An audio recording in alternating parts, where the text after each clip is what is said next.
Hello, my name is James Feldman, and I'll be your host for the presentation on 3D thinking. Let's get started. What started with COVID changed the world, and we can continue to leverage that change to our advantage using what I refer to as 3D thinking. It really doesn't matter who you are, what your station in life is, where you are in the corporate ladder, whether you're active, whether you're retired, we all have to ensure that shift happens. And in doing so, we have to recognize that we're going to have resistance because everybody resists change in some form or fashion. Some more violently, some more passively, but in any case, most of us don't like change. But what starts here today at BTOES can literally change the world. You have heard from a lot of experts, and I want to echo what they are saying in the fact that we can discover new opportunities and leverage those changes to our advantage. So today I would like to enhance your 3D thinking. I would like to boost your solutions. I would like to really say to you how to discover new resources, how to stimulate leadership skills, and how to shift your thinking. Now, these are a few of the clients that I've worked with. This is not to brag, but establish a foundation of why you are going to be able to learn from somebody who is a broad generalist. I'm an advisor, not an expert. I'm an advisor that has worked in almost every industry with almost every size corporation. But I do want to make it clear, I am not a C-suite level executive. I'm an advisor to them. And as a result, I bring you a wealth of information across a lot of industries and silos that I've blended together to enhance your thinking. Look, the future is now. And during COVID, I wrote my 13th book, Shift Happens, No Job, No Money, Now What? It's a toolbox. And it is the basic foundation upon which this presentation is built in how to identify what can be done now to discover new opportunities on your journey to bright ideas, on your recession revenue rescue. So let's get started. Number one, if you agree with 100% of what I say to you today, I have failed. It's that simple. I am here to do one thing, help you refine and discover your next bright idea. And in doing so, I want to make sure that you focus on clearing your plate, on getting rid of your biases, and being open to new ways of how to think. The pandemic was unthinkable. If we were writing a movie script or a television story, we could have never sold it because nobody would have believed it. But that being said, ask yourself two questions. Number one, are you delivering an innovative solution that your customers are passionate about? And number two, will there be a large enough number of decision makers and buyers to grow your business once the coronavirus is over? Now, we have all grown up being told, think outside the box. I want you to write down, stop thinking outside the box. And I want you to start thinking inside the box. And here's why. If we are outside the box, we do not know what the problem is. We do not know what the components are. We do not know what makes up the problem itself.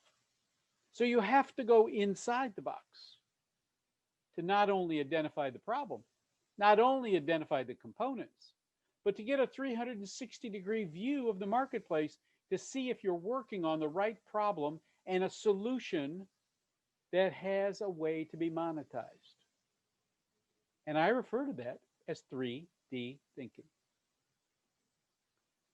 Now, as we approach the problem, I want you to ask yourself a couple of questions. Have we looked at all the complexities of the problem itself? Did we look at it from different and multiple perspectives? Did we get to the root of the problem? Remember, we are inside the box, not outside the box. And as a result, we have a better view of not only the problem, but the marketplace. Did we exhaust all possibilities? Did we oversimplify things either in our definition of the problem or our solutions? And is the solution we've come up with the best solution? And did I think inside the box when I did this? I think we all recognize, especially after the coronavirus started, that status quo no longer works and that the culture eats strategy for breakfast. So what are we going to do about it? Well, what we're going to do about it is really not as difficult as you might think.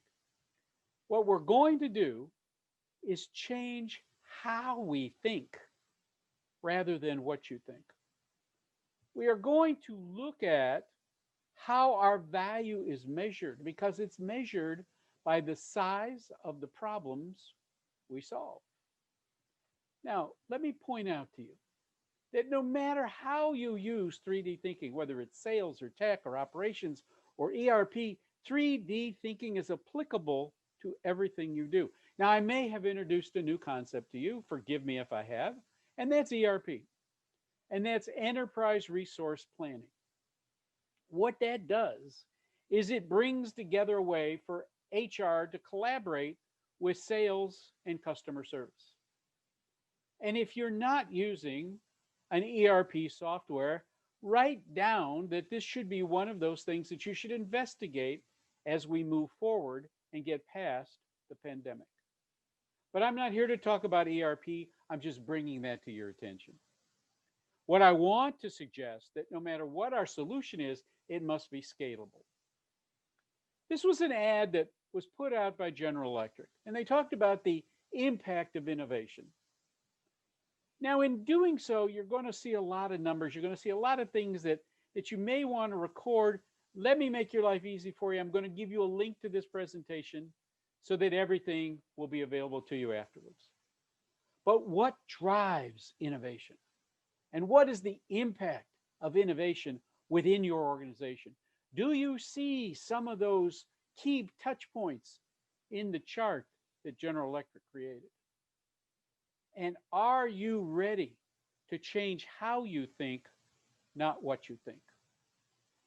And 3D thinking is applicable to every part of an organization, whether it's the success or failure, or the HR, or the IT, or staffing, or operations, or distribution, or innovation.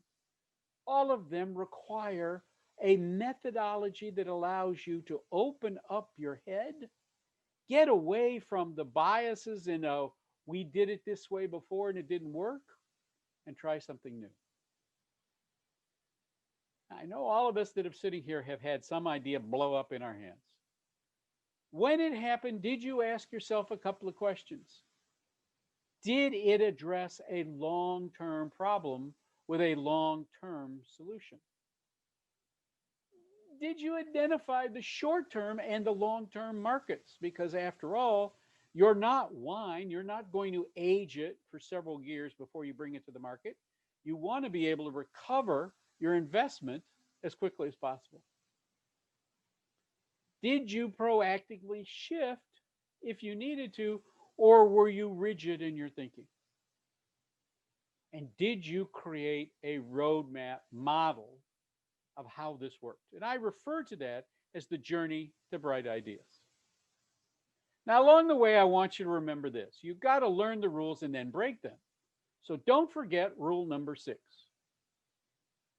Here is something that is an analog device that I believe will change how you go to market. Notice the 4 quadrants. Take a Post-it note, put the name of a company, a client, or an employee, and put them in one of these 4 quadrants. Now again, here's the link in the corner. jfa.tips, BTOES, on how you're going to get this whole presentation and be able to download this for your own use. As you start to build the 4 quadrants, you're going to see in the upper right, that's your ideal client, and in the lower left, that's your worst client. So if you want to explode your ideas, explode your business, the first group that you work on is what? The upper right. Those are people who want the solution, who understand the problem, and can contact and pursue them on your behalf as you move up the ladder to get to the decision maker. That is the person that can write you the check. That's right. If nobody can write you a check or you haven't found who that is, this is nothing more than a hobby. And none of us need a new hobby right now. Let me tell you a little bit about myself. When I was 6 years old, I went to my mother and I said I would like an allowance. And she said, go talk to your father.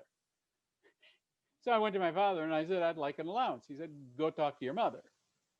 My first business lesson: get all the decision makers in the room at the same time.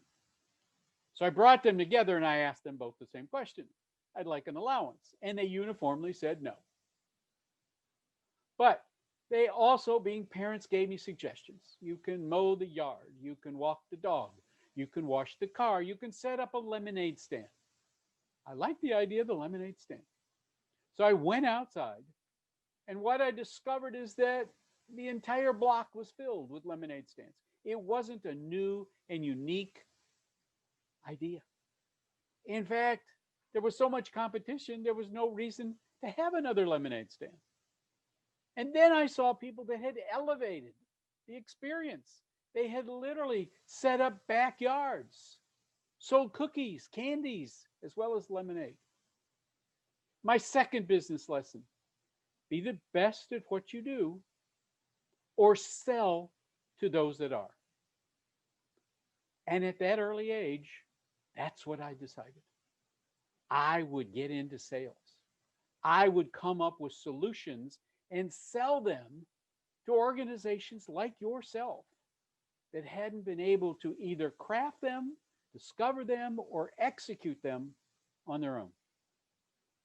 Here's how it worked. I went back home, I sat down, and I figured out what were the components that made the production of a tub of lemonade, a pitcher of lemonade. They had the lemonade mix, they had the sugar, they had the cups. And I reasoned that if I could take that and put it into a Ziploc bag as a kit, I could go door to door at night and sell the mothers my lemonade kit. They wouldn't have to go to the grocery store. They wouldn't have to make a separate trip. And because I was local, maybe they would feel sorry for me and buy it because I was young and I was energetic and I was entrepreneurial. Well, guess what? I was right. At the end of the summer, I had created these kits. Again, lemonade, sugar in a Ziploc with the same number of cups. And at the end of the summer, my net profit in my savings account, $351. Now, I tell you that story because it sets the tone for everything that I've done since. I started to apply these and started saying, how do I leverage these thought process? And I really didn't get there because I didn't know about 3D thinking. I hadn't created it yet. I didn't know the importance of it, and I didn't know how to implement it. But it was always in the back of my mind, how do I do things like the lemonade stand? But the thing that I did learn early on is what I refer to as the what's in it for me. You must always address the what's in it for me for your customer. Not you, not me, them. If you can provide them a solution, if you can provide them a service, if you can do something that enhances their belief in what you're doing, you can make money. Now, here we go. While I was in law school, one of my fellow students called me and said, Jim, I can't make it. I've got to adjust a railroad car. I go, what's that mean? He says, I'm going to adjust a railroad car. I said, I don't know what that means, but I want to go with you. We found the railroad car. We opened it up, and inside was pasta sauce. And I said, what if I looked inside the railroad car and really thought about it? Well, inside the car was pasta sauce. And the pasta sauce leads me to the term boxcar. I had gone into the boxcar, which I've shortened to the box.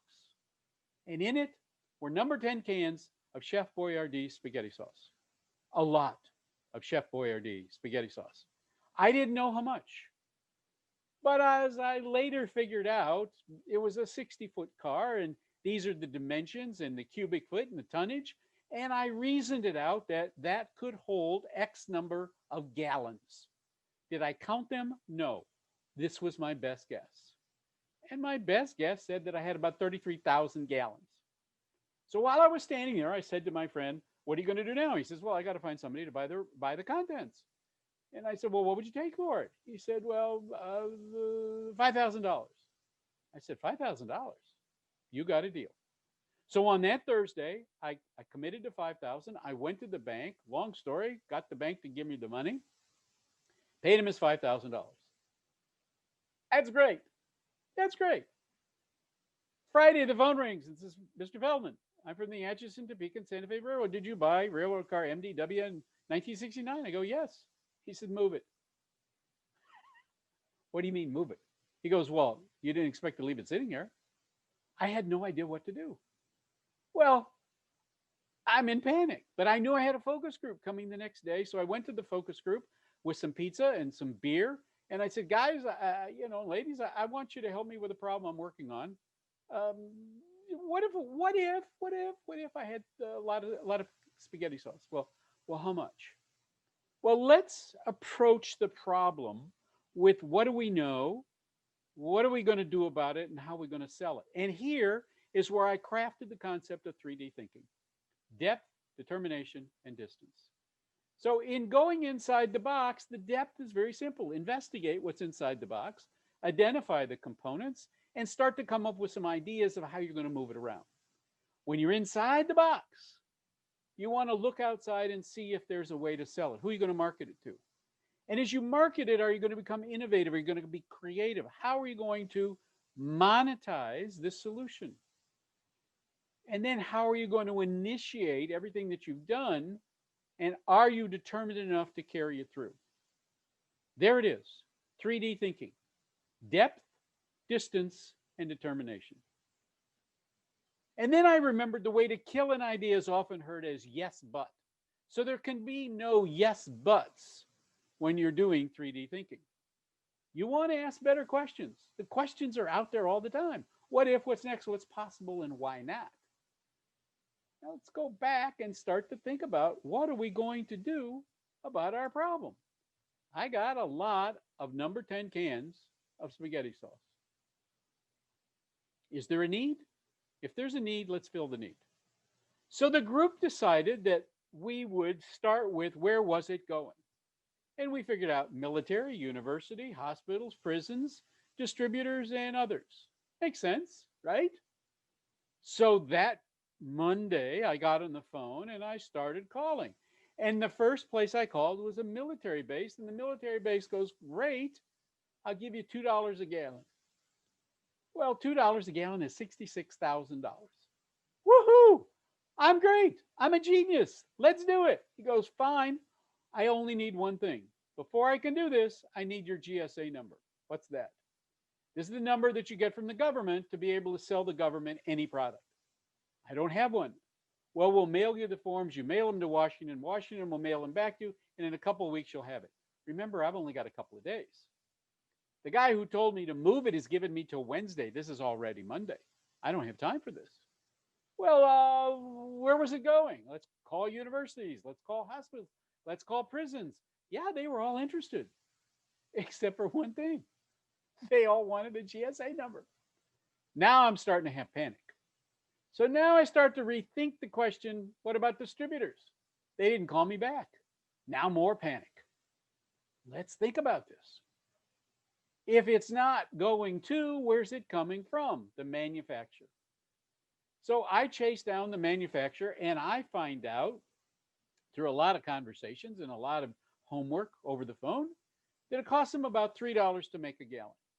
I get a hold of the product manager and the product manager says, "Well, I don't want to pay you that. I want to pay you half." And I said, "Listen, I'm only guessing there's 33,000 gallons in there. Give me a break. Give me an extra 10 cents or 20 cents because you and I know when you really get into it, it's probably going to be more than 33,000 gallons.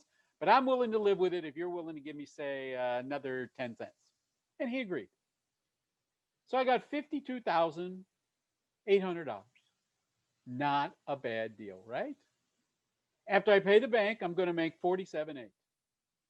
Not a bad deal for 3 days worth of work, would you say? I turned him down. That's right. I turned him down. Now I know what you're thinking. I know what you're thinking. Why would Jim turn this down? He had no other choices. What is he thinking? Well, I know what you're thinking. You're thinking I must be crazy. Well, I'm really not that crazy. I'm just that greedy. That's right. If he's got 52.8 and I'm going to net 47.8, but the military offered me 66 and I had to pay the bank back 5, how can I reach my 66? Now think about it for just a second. How are you going to do that? Look at the problem. Go inside the boxcar and think about the problem. And then you step out and you realize the boxcar has value. So today, a new boxcar is about $135,000. In 1969, I think it was about $75,000. So he agreed to $30,000 for the boxcar. Now my profit has risen to $77,800. How many of you thought about the boxcar and its value? Remember, you've got to get the depth and the distance before you do the determination. So at the end of the day, I paid the bank 5. I gave the adjuster 5. And I gave the manager 5. Why would I do that? Because I wanted to be the only person they called if they had to adjust another railroad car. And as it worked out, in that year, I got 12 more opportunities and I made a lot of money while going to law school and adjusting railroad cars. In that case, I cleared $59,500 while being a student, engaging 3D thinking. So I learned from this another business rule. Don't let what you think you know prevent you from learning what you need to know. And then I always refer back to rule number 6, because in the past you may have weathered the storm, but today is different. It's about the ability to imagine what has never existed before and turn success coming from turning problems into opportunities. And rule number 6 was always in the back of my mind. Do your innovative solutions stand out? How do you sell more ketchup? You turn it upside down. How many years did Heinz find people that were pounding on their cans of ketchup, the bottles of ketchup, and didn't realize that they weren't listening to them? Once they did that, they added flavors. They went organic and they made it portable. They added millions and millions of dollars by listening to their customers, by engaging in what the community wanted, and delivering new product. Same with StarKiss. StarKiss was in a can for 110 years. They took the can and they looked at the can and they said, what if we took the can and put it into a pouch and brought in $200 million of new revenue simply by repackaging? I got hired by Toyota to do a promotion for used car salesmen. In polling the car salesmen, I found out that their number one choice was a Rolex. The retail price of a Rolex Submariner at the time was about $8,500. Toyota didn't have the budget. They were ready to cancel the promotion when I came back and said, if I can get you twice as many Rolexes as you originally thought, would you consider the promotion? Can I sell them to you at 50% off and we move forward? They go, absolutely. I bought used Rolexes. Used Rolexes for used Rolex car salesmen. When you put on a watch, it's used. The car salesman didn't care. In fact, they loved it so much that Toyota's projection of how many they were going to go through was quadrupled. But their sales went up so much that they were willing to fund it. Ask better questions. If you don't ask the right questions, then the answers don't matter. Used Rolexes, used car salesmen. Could you do it for new car salesmen? Probably not. And as you move forward, you start to say, what am I going to do differently than what I did yesterday? Now, I'm going to ask you a bunch of questions, and they're just going to be all over the place, and you're all going to get your head spinning. But once again, copy down the BTOS link, JFA tips, and it'll come to you. Do you aspire? Do you choose? Do you discover? Do you evolve? Do you accelerate? Do you scale? Do you extend? Do you mobilize? That's right. Lots of questions. Do you have the answers? And at the end of the day, there's 3 more steps you got to follow. How are we different? What do our customers need? And why should our customers buy from us? It's that simple. Are you different? Do you know what your customers need? And do you understand the WIIFM? And are you undercharging and under-earning? Have you confused impossible with inconvenient? And if so, do you realize that tomorrow can change if we act today?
Ladies and gentlemen, if nothing changes, nothing changes. If you are not a risk taker, then you are a caretaker. Embrace and drive change. Engage 3D thinking. Be adventurous and be open-minded. Pursue growth and learning. Build an open, honest relationship. Build a positive team and family spirit. Do more with less. Be passionate and determined to change and ensure that shifts happen. We have an opportunity to discover new opportunities on your journey to bright ideas. I am the nowist, and I hope that I've been able to guide you down that path. And remember rule number 6. That's right. Don't take yourself too seriously. Thanks for your time. And if you're interested in my book, here's how you get a copy of it. If you're not interested in the book, but you just want the information I provided, I'll remind you with the link today. So create your own bucket list. You provide solutions. You create value. You engage your customers. You reward loyalty. You teach them while you reach them, and you reach them through their heart. You do not major in minor things. You become more passionate. You are aware of distractions disguised as opportunities. You are aware of distractions disguised as opportunities. Thank you. Thank you for your time. Here's my contact information. Here's how you download this presentation. And remember, it's all about how you think, not what you think. And the fact that BTOES has brought you some of the brightest minds in the world to help you learn how to think better. It has been my honor and my pleasure to share a few moments with you. Let's ensure that shift happens.